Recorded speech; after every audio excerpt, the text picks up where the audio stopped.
তো নমস্কার বন্ধুরা, ওয়েলকাম টু ইউনিক স্পোর্টস। আবারও মোহনবাগান ইস্ট বেঙ্গলের গুরুত্বপূর্ণ বেশ কিছু আপডেট নিয়ে চলে এসেছি। তো তোমাদের কাজ হলো ভিডিওটা স্কিপ না করে পুরোটা দেখা।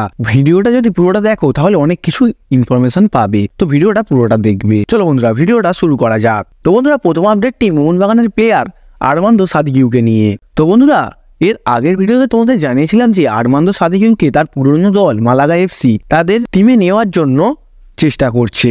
তো বন্ধুরা, সেই নিউজটা সত্যিকারেরই ছিল। মালাগা এফসি টিম আরমান্দো সাদিকিউকে নেওয়ার জন্য ইন্টারেস্ট দেখিয়েছিল।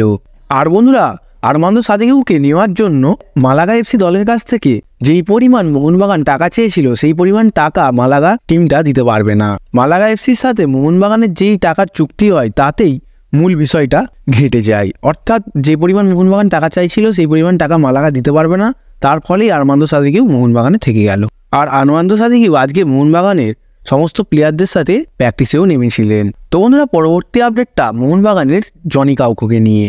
তো বন্ধুরা, জনি কাউকোকে মোহনবাগান দল তার চোটের জন্য উপস্থিত না থাকায় তাকে টিম থেকে ছেড়ে দেয়নি।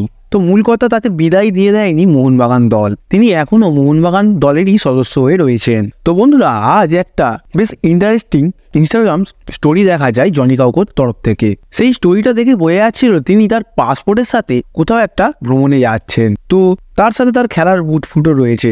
তো মোটামুটি মনে হচ্ছে যে তিনি আবারও ইন্ডিয়াতে ফিরে মোহনবাগানের সাথে যোগ দিতে চলেছেন। বন্ধুরা, যা দেখে মনে হচ্ছে আজ বা কালের মধ্যেই তিনি মোহনবাগানের ক্যাম্পে যোগদান করবেন। যদি তিনি মোহনবাগানে চলে আসেন, এবার কথাটা হচ্ছে তিনি কার জায়গায় মোহনবাগান টিমে খেলবেন। কারণ বন্ধুরা, তোমরা যদি মোহনবাগান টিমের দিকে লক্ষ্য করে দেখো তাহলে দেখতে পাবে মোহনবাগানের কাছে 6টা বিদেশি উপস্থিত রয়েছে। আর যে কোনো একটা বিদেশি চলে যাওয়ার কথার যেই প্রসঙ্গ উঠছিল সেখান থেকে জানা যাচ্ছিল যে আরমান্দো নাকি মোহনবাগান দল ছেড়ে চলে যাবে, কিন্তু সেটাও হলো না। আরমান্দো সাদিকিউ মোহনবাগানেই রয়েছে। এবার বিষয়টা হচ্ছে যদি জনি কাউকো আসে তাহলে তিনি কার পরিবর্তে মাঠে নামবেন। এবার যদি জনি কাউকো চলে আসে তাহলে প্রথম কয়েকটা ম্যাচ দেখবে জনি কাউকো ছাড়া টিমটা কেমন পারফরমেন্স করছে, টিমের বিদেশিগুলো কেমন পারফরমেন্স করছে। যেই বিদেশি প্লেয়ারের পারফরমেন্স একটুখানি খারাপ থাকবে তার পরিবর্তেই হয়তো জনি কাউকোকে টিমে যোগদান করাবেন হাবাস। তো বন্ধুরা, পরবর্তী আপডেটটা সিবেরিও টোরোকে নিয়ে। ইস্ট বেঙ্গলের এই প্লেয়ারটিকে নিয়ে নানান গুঞ্জন ছড়াচ্ছিল। মূলত শোনা যাচ্ছিল টিম থেকে চলে যাবেন, আবার কেউ কেউ বলছিল তিনি ইস্ট বেঙ্গলেই থাকবেন। তো এইগুলো নিয়ে নানান রিউমার ছড়াচ্ছিল। আর বন্ধুরা, এখন যা খবর পাওয়া যাচ্ছে যে জাভিয়ার সিবেরিও টোরোকে জামশেদপুর এফসি দল সাইন করিয়ে নিয়েছে। এটা বন্ধুরা একটা ভেতরের নিউজ, বাট যতক্ষণ এই নিউজটা পাবলিক হচ্ছে ততক্ষণ তো বোঝা যাচ্ছে না আদৌ এই বিষয়টা সত্যি কি না। তো যখন পাবলিক হবে তখন তোমাদের জানিয়ে দেবো। আর এই নিউজটা যতদূর সম্ভব 100% সত্যিই হবে, কারণ এইটা একটা বিশ্বস্ত জায়গা থেকেই বেরিয়ে এসেছে। তো বন্ধুরা, পরবর্তী আপডেটটাও ইস্ট বেঙ্গলকে নিয়ে। ইস্ট বেঙ্গল তাদের নতুন এক বিদেশি প্লেয়ারকে সাইন করিয়ে নিয়েছিল, তোমাদের বলেছিলাম। সেটার অফিসিয়াল অ্যানাউন্সমেন্টটা বাকি ছিল, তো সেটার অফিসিয়াল অ্যানাউন্সমেন্টটাও করে দিল। শেষমেশ ইস্ট বেঙ্গল দলে খেলতে দেখা যাবে ভিক্টর ভাস্কুয়েজকে।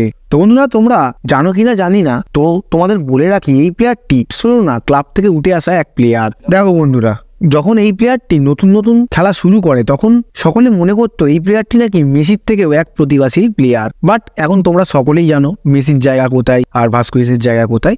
তো মেসি এখন পৃথিবীর সেরা প্লেয়ারের মধ্যে একজন, আর ভাস্কুয়েজ অতটা ভালো না করতে পারলেও তিনি এক ভালো মানেরই প্লেয়ার, এটা তোমাদের বলতে পারি। বন্ধুরা, এই প্লেয়ারটির প্রোফাইল খুললে তোমরা দেখতে পাবে এই প্লেয়ারটি 2016-17 MLS-এ দুর্দান্ত পারফরমেন্স করেন।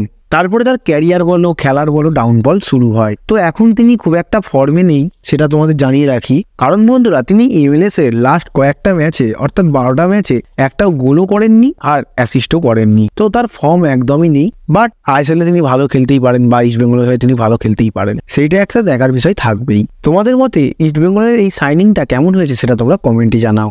আর আজকের ভিডিওটা এতটুকুই। ভালো লাগলে লাইক করো, আর চ্যানেলে নতুন হলে চ্যানেলটিকে সাবস্ক্রাইব করে নাও।